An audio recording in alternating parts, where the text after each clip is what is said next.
দরুদ শরীফের অলৌকিক ঘটনা। এক বোন আমাকে ইনবক্সে পাঠিয়েছেন। আমার স্বামী টানা 3 বছর ধরে আমার বাবার কাছে বিয়ের প্রস্তাব পাঠাতেন, কিন্তু আমার বাবা সম্পূর্ণভাবে অস্বীকার করতেন।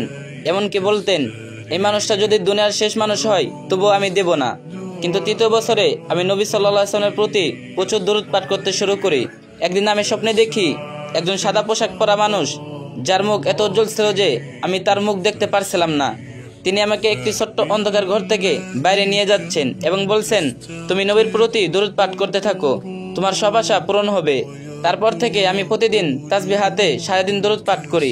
শেষবার যখন আমার স্বামী আবার প্রস্তাব পাঠালেন, তখন আমার বাবা আবার বললেন অসম্ভব, কিন্তু আমার মন ছিল সম্পূর্ণ শান্ত, যেন আল্লাহ আমার হৃদয়ে দৃঢ় বিশ্বাস বসিয়ে দিয়েছেন। আমি আকাশের দিকে তাকিয়ে হাসছিলাম, মনে হচ্ছিল যেন আল্লাহর কাছ থেকে সরাসরি অনুমতি পেয়েছি। পরের দিন সকালে ঘুম থেকে উঠে দেখি আমার বাবা নিজে ফোন করে আমার স্বামীকে বলছেন, আমি রাজি। সুবহানাল্লাহ, আল্লাহ তাড়াতাড়ি হৃদয় পরিবর্তন করে দিতে পারেন। 3 বছর ধরে আমার বাবা বলতেন অসম্ভব, আর আমি ছিলাম সম্ভবের প্রভুর উপর ভরসা করে। তাই প্রিয় বোনেরা, আল্লাহর উপর ভরসা রাখো আর নবী সাল্লাল্লাহু আলাইহি ওয়াসাল্লামের প্রতি দরুদ পাঠে লেগে থাকো। তুমি যদি আল্লাহর সাথে থাকো তবে অসম্ভব হয়ে যাবে। তো ভিডিওটি ভালো লাগলে একটা শেয়ার করে দিবেন, আর যে যত পারেন বেশি বেশি কমেন্ট করে দিন।